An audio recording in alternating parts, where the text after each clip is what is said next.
नमस्कार, hornbill TV में आपका स्वागत है और मैं आपके साथ प्रिया बिस्ट। बुलेटिन की शुरुआत करते हैं। राजभवन में आज शुक्रवार से रंग बिरंगे फूलों का मेला लग गया है। 3 दिवसीय वसंतोत्सव 2025 का शुभारंभ राज्यपाल ने किया। पहले दिन दोपहर 1 से शाम 6 बजे और 8 और 9 मार्च को सुबह 9 से शाम 6 बजे तक जन सामान्य को राजभवन में निःशुल्क प्रवेश मिलेगा। राज्यपाल के निर्देश के अनुसार इस वर्ष वसंतोत्सव में कई नवीन पहल शुरू की गई है। उत्तराखंड तकनीकी विश्वविद्यालय ने इस आयोजन में आने वाले लोगों की गणना के लिए एआई एप्लीकेशन तैयार की है, जिसके लिए राजभवन के मुख्य द्वार पर एआई इनेबल कैमरे लगाए गए हैं। इसके अलावा वसंतोत्सव में आने वाले आगंतुक वेबसाइट पर भी पंजीकरण करा सकते हैं, जहां रजिस्ट्रेशन करने पर आगंतुक की सुविधा के लिए ये एआई कार्ड जनरेट होगा। ये रजिस्ट्रेशन ऐच्छिक होगा।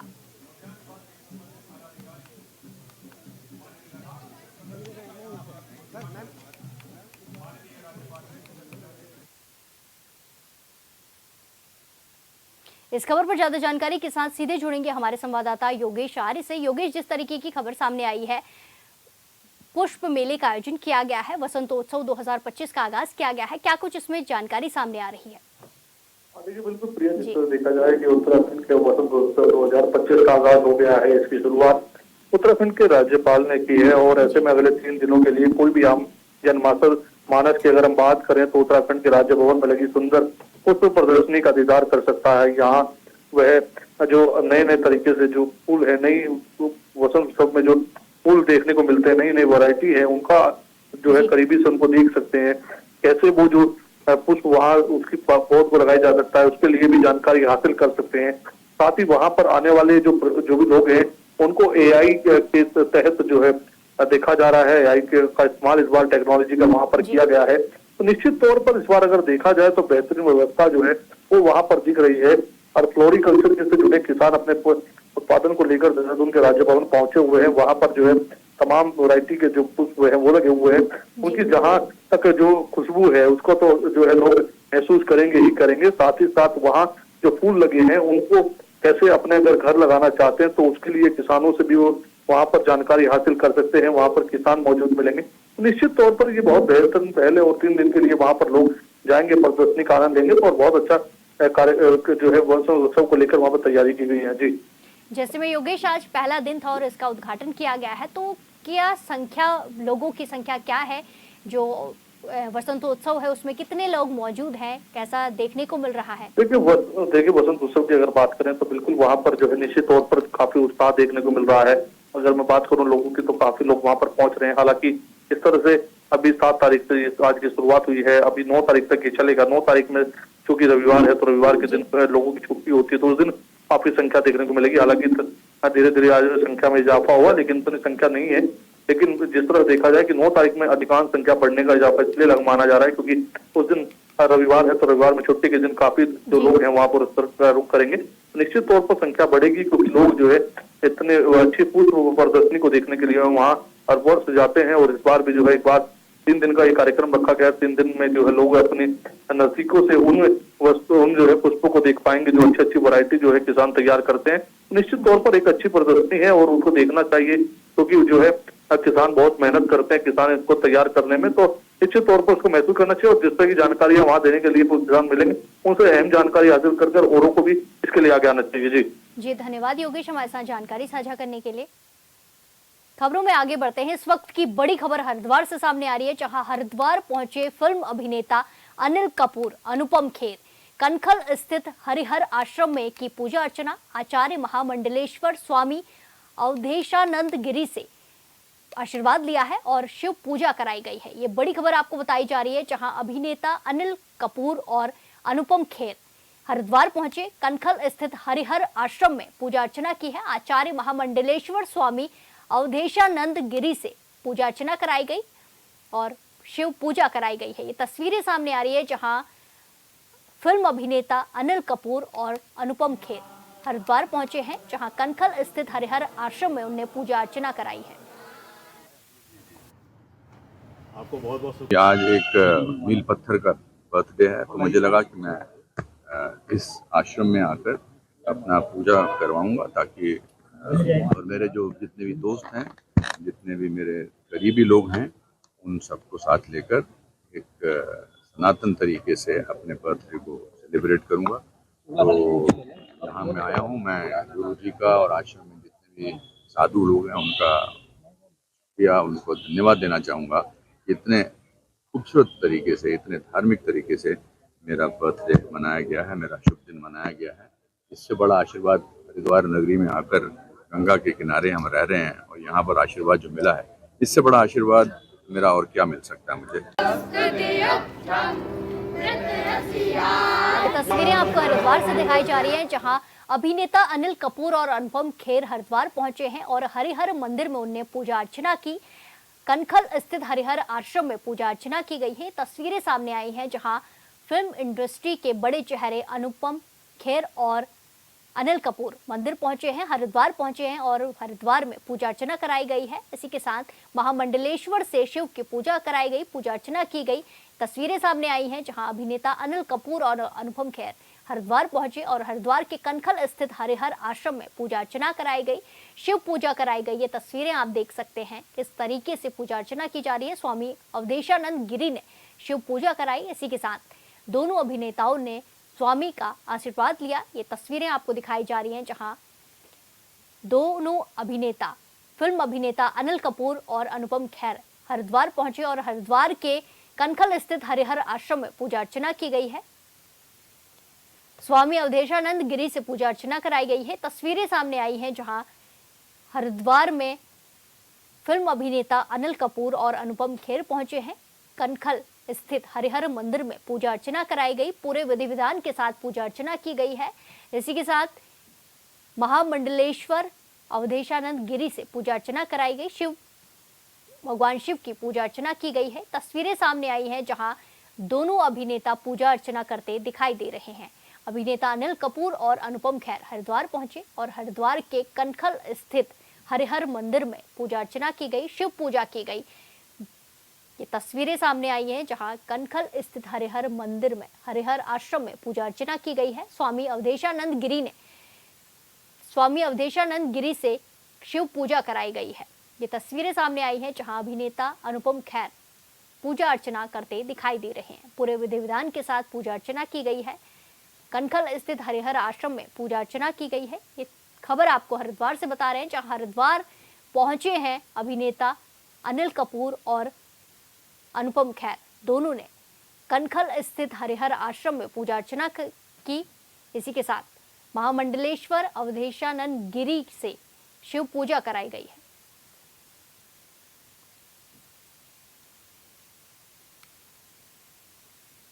खबरों में आगे बढ़ते हैं। चमोली जिले के मलारी हाईवे के पास पहाड़ी से गिरी चट्टान से बियारों का 52 फीट लंबा पुल टूट गया। पुल टूटने से सीमावर्ती इलाकों में आवागमन बंद हो गया है। भापकुंड के पास पनघटी नाले के ऊपर बना बियारों का 52 फीट लंबा पुल गिरने से आवाजाही की बड़ी समस्या खड़ी हो गई है। बियारों के अधिकारियों का कहना है कि जल्द ही मौके पर पहुंचकर वैली ब्रिज का निर्माण किया जाएगा।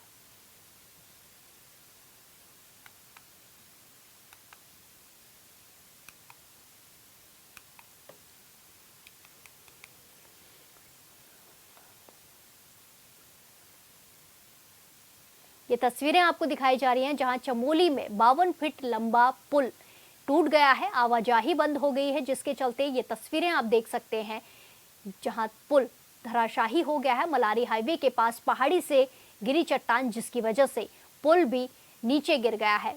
बियारों का 52 फीट लंबा पुल टूट गया है, जिसके बाद आवाजाही की काफी दिक्कतें हो रही हैं, लोगों को परेशानियों का सामना करना पड़ रहा है। चमोली से तस्वीरें सामने आई है जहां चट्टान गिरने से एक 52 फीट लंबा पुल धराशाही हो गया, टूटकर नीचे गिर गया। मलारी हाईवे के पास पहाड़ से चट्टान गिरी थी, जिसके बाद ये पुल भी उस चट्टान की चपेट में आया और पुल टूट गया है। 52 फीट लंबा बियारों का ये पुल बताया जा रहा है, जिस पर ये हादसा हुआ है। ये पुल नीचे गिर गया, जिसके बाद लोगों को आने जाने में काफी दिक्कतों का सामना करना पड़ रहा है।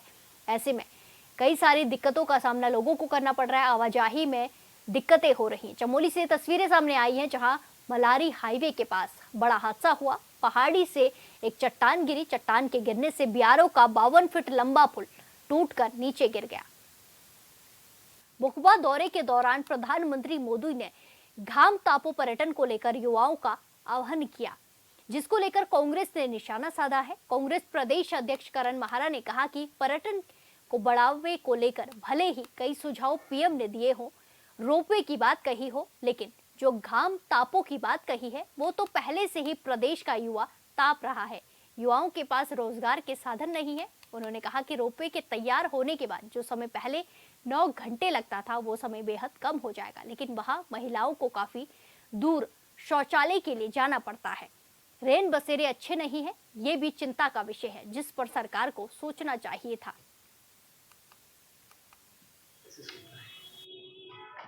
देखिए, प्रधानमंत्री जी की खाली बातों पे अगर ये बात की जा रही है तो मैं उससे संतुष्ट नहीं हूँ।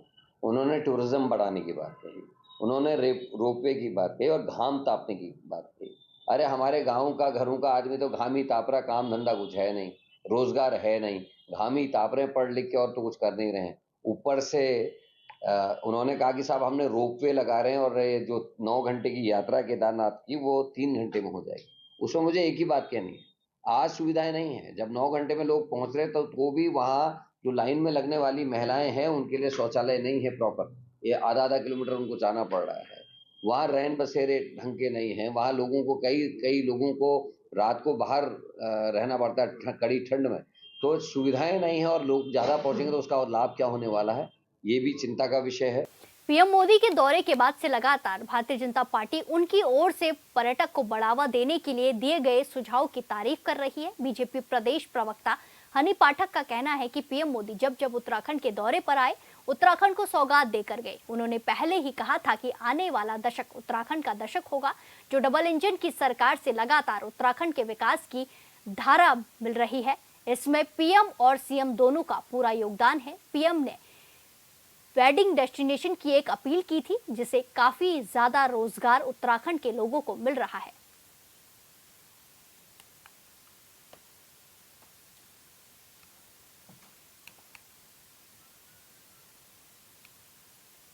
बहुत ही सराहनीय पहल की बात करी हमारे यशस्वी प्रधानमंत्री श्री नरेंद्र मोदी जी ने कि आज की युवा पीढ़ी जिस प्रकार से सोशल मीडिया को बढ़ावा दे रही है, सोशल मीडिया में जिस तरीके से क्रेज बढ़ रहा है, तो उनको देखते हुए उन्होंने इस बात को कहा है कि जो हमारे यूट्यूबर हैं, ब्लॉगर हैं, वीडियो बनाते हैं, जितने हमारे लोग हैं, उनको उत्तराखंड जैसी नैसर्गिक सुंदरता शायद ही कहीं और मिलेगी। तो इन सब चीज़ों को अगर वो वीडियो बनाते हैं, वो वीडियो सब जगह प्रचलित होती है, सबसे अच्छी होती है, तो प्रतिस्पर्धा के दौरान उनको अवार्ड से नवाजा जाए, तो इससे लोग और आकर्षित होते हैं उत्तराखंड के प्रति और एक उनको एक तरीके का रोजगार भी मिलता है कि सबसे अच्छे वीडियो शूटर हैं वो अपनी कला प्रतिभा को इस जगह, इस दिशा में लेकर जाएं। इस चीज को लेकर हमारी यशस्वी प्रधानमंत्री जी ने एक बहुत ही काबिले तारीफ पहल कल मुखबा से करी है। पौड़ी जिले के सभी न्यायालय में 8 मार्च को राष्ट्रीय लोक अदालत का आयोजन होगा। इस आयोजन की जानकारी जिला विधिक सेवा प्राधिकरण के सचिव अकरम अली ने प्रेस वार्ता कर दी। उन्होंने बताया कि आगामी 8 मार्च को पूरे देश में राष्ट्रीय लोक अदालत का आयोजन होना है, जिसके क्रम में जनपद के सभी न्यायालय में राष्ट्रीय लोक दलों का आयोजन होगा और लोक अदालत में सभी प्रकार के आपराधिक मामले, बिजली, पानी के बिलों समेत अन्य सिविल वादों का निस्तारण किया जाएगा। साथ ही उन्होंने बताया कि लोक अदालत में निर्णीत मुकदमों की अपील किसी भी अन्य न्यायालय में नहीं की जा सकती है।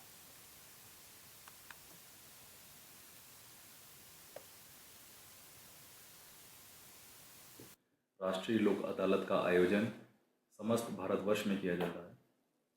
इसी के अनुक्रम में हमारे जनपद पौड़ी गढ़वाल में भी राष्ट्रीय लोक अदालत का आयोजन किया जाएगा, जिसमें जितने भी आपराधिक और सिविल प्रकृति के मामले हैं, आपराधिक वह मामले जो कि शमनीय प्रकृति के हैं, उन और सिविल प्रकृति के सभी प्रकार के मामले का निस्तारण पक्षकारगण के आपसी सहयोग से, उनके आपसी राजीनामा के आधार पर निस्तारण किया जाएगा। जहाँ तक तांडिक प्रकृति के मामलों का प्रश्न है, तो इसमें नेगोशिएबल इंस्ट्रूमेंट एक्ट के जो कि धारा 138 के अंतर्गत आने वाले मामले हैं, जो कि चेक बाउंस के मामले भी सामान्यतः कहे जाते हैं, उन सबको भी इसमें सम्मिलित किया जाएगा। मोटर वाहन अधिनियम के वह सभी मामले जो कि शमनीय प्रकृति के हैं। इसी प्रकार जो भारतीय नागरिक संहिता और आईपीसी के अंतर्गत जो कि शमनीय प्रकृति के मामले हैं, वह सभी इसमें इनको निस्तारण किया जाएगा। ऋषिकेश के मुनि की रेती में जल्द ही वेंडिंग जोन विकसित किया जाएगा, जिसमें एक परिवार से एक व्यक्ति को रोजगार का मौका मिलेगा। दरअसल नगर पालिका सभागार में बोर्ड की बैठक आयोजित हुई, जिसमें पालिका अध्यक्ष नीलम बिजलवाड़ की मौजूदगी में 9 प्रस्तावों पर चर्चा हुई। इसमें स्वच्छता सर्वेक्षण में एक बार फिर मुनि की रेती को अव्वल प्रदर्शन को बरकरार रखने का आह्वान किया गया, जिसमें निकाय के अधिकारियों कर्मचारियों के साथ ही वार्डों के सभासदों की भूमिका भी अहम रहेगी। बैठक में पालिका क्षेत्र में 4 वाहन पार्किंग और तहबाजारी का वार्षिक ठेका देने पर भी चर्चा की गई। साथ ही ढालवाला में चंद्रभागा पुल के आसपास के अस्थायी शौचालय स्थापित करने के प्रस्ताव पर भी चर्चा हुई। इसके अलावा ढालवाला में पुस्तकालय निर्माण के प्रस्ताव को भी सर्वसम्मति से पास किया गया।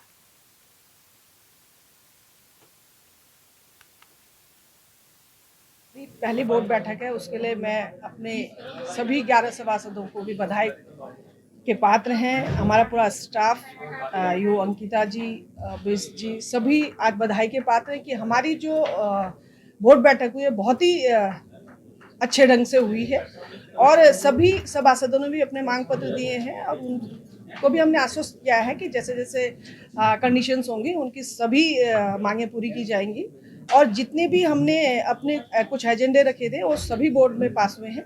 सभी सभासदों की सहमति से वो पास हुए हैं। हम क्या क्या इसमें मुख्य रहे?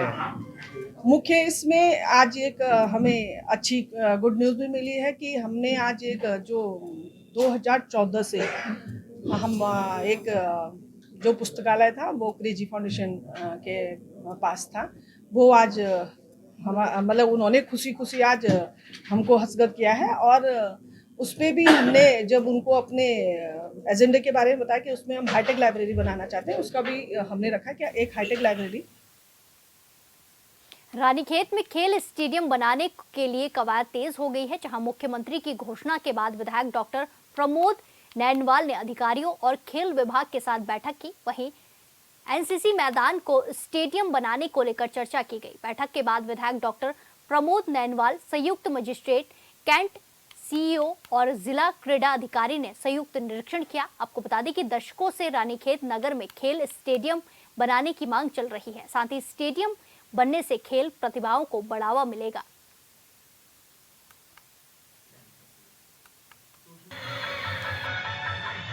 क्योंकि रानीखेत का अपना अभी तक एक खेल स्टेडियम नहीं है, जो कि बहुत दुखद बात हम लोगों के लिए है, बहुत सोचनीय है। इसी क्रम में मैंने माननीय मुख्यमंत्री जी से अनुरोध किया था कि रानीखेत में एक खेल स्टेडियम की घोषणा करें और यहाँ पर खेल स्टेडियम स्थापित करें। तो माननीय मुख्यमंत्री जी का मैं हृदय से आभार व्यक्त करता हूँ कि उन्होंने मेरे अनुरोध को स्वीकार किया और रानीखेत में खेल स्टेडियम बनाने की घोषणा की। उसी के क्रम में आज जिला क्रीड़ा अधिकारी, यहाँ की जॉइंट मजिस्ट्रेट और कैंट के यू यहाँ पर आए थे। हम सब लोगों ने, क्योंकि यहाँ का एनसीसी जो ग्राउंड है, उस ग्राउंड को कैसे विकसित किया जाए, उसको खेल स्टेडियम के रूप में परिवर्तित किया जाए, इस पर विचार किया। घोषणा है कि रानीखेत में स्टेडियम का निर्माण किया जाएगा। इसमें आज जो है जिलाधिकारी महोदय और माननीय विधायक महोदय एवं अन्य अधिकारियों और कर्मचारीगण, जनप्रतिनिधि द्वारा यहाँ पर जो है आज ये एनसीसी ग्राउंड का जो संयुक्त निरीक्षण किया गया, तो इसमें ये काफ़ी अच्छा मतलब ग्राउंड है। अगर यहाँ पर ये ग्राउंड बनाया जाता है तो आने वाले टाइम के लिए रानीखेत के जो खिलाड़ियों को बहुत अच्छा इससे फायदा होगा। तमिलनाडु सीएम एमके स्टालिन के संस्कृत भाषा को लेकर दिए बयान का विरोध तेज हो गया है। हरिद्वार स्थित उत्तराखंड संस्कृत विश्वविद्यालय के कुलपति और रघुनाथ कीर्ति परिसर के निदेशक समेत अन्य प्रोफेसरों ने बयान का विरोध किया। उन्होंने कहा कि ये उनका राजनीतिक बयान हो सकता है। उन्होंने कहा कि अगर उनको संस्कृत से इतनी ही परेशानी है तो सबसे पहले माता पिता, पत्नी और भाइयों के नाम पर गौर करें। एमके स्टालिन के माता पिता, पत्नी और भाइयों के जो नाम है वो संस्कृत के शब्दों से ही मिलते हैं, इसीलिए सबसे पहले वो अपने नाम को ठीक करें। वहीं अन्य प्रोफेसरों ने कहा कि भारत संस्कृत के बिना अधूरा है। वांछितफलं त्रैलोक्यनाथ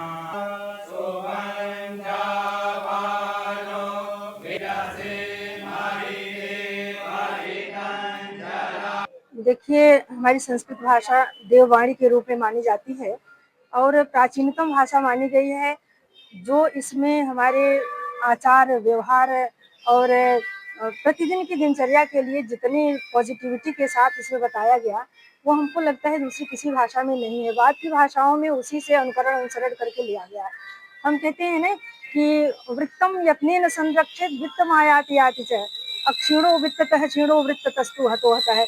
ऐसी शिक्षा हमारी संस्कृत भाषा ही देती है कि वित्त के पीछे आज दुनिया जो है पागल है। वित्त जिसे धन कहते हैं, तो धन तो आता और जाता है, हमारी संस्कृत भाषा बता रही है, लेकिन हमारा चरित्र, हमारा आचरण, हमारा व्यवहार जो कि हम एक अमिट छाप छोड़ता है, हमारे व्यक्तित्व को इस तरह से एक दिशा देता है, वो संस्कृत भाषा में ही मिल पाता है, अन्य भाषाओं में नहीं है। जी, जिस किसी ने भी संस्कृत भाषा का विरोध किया है और कहा है कि संस्कृत भाषा के लिए सरकार जो है व्यर्थ में धन खर्च कर रही है, जो कि सरासर गलत है।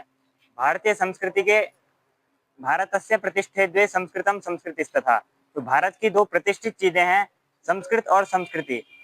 उसके संरक्षण के लिए यदि सरकार धन खर्च कर रही है तो उसे खर्च करना चाहिए, पर किसी का भी ये कहने का अधिकार या फिर ये कहना उचित नहीं है कि संस्कृत पर जो है जो खर्च किया जा रहा है वो फिजूल का खर्चा है। भारत की पहचान जो है भारत की संस्कृति से है, भारत के संस्कारों से है। तो इसीलिए जो भी लोग ये कह रहे हैं ये अंग्रेजों की मानसिकता वाले। इस बुलेटिन में फिलहाल के लिए इतना ही। बाकी तमाम खबरों के लिए देखते रहिए हॉर्नबिल टीवी। नमस्कार।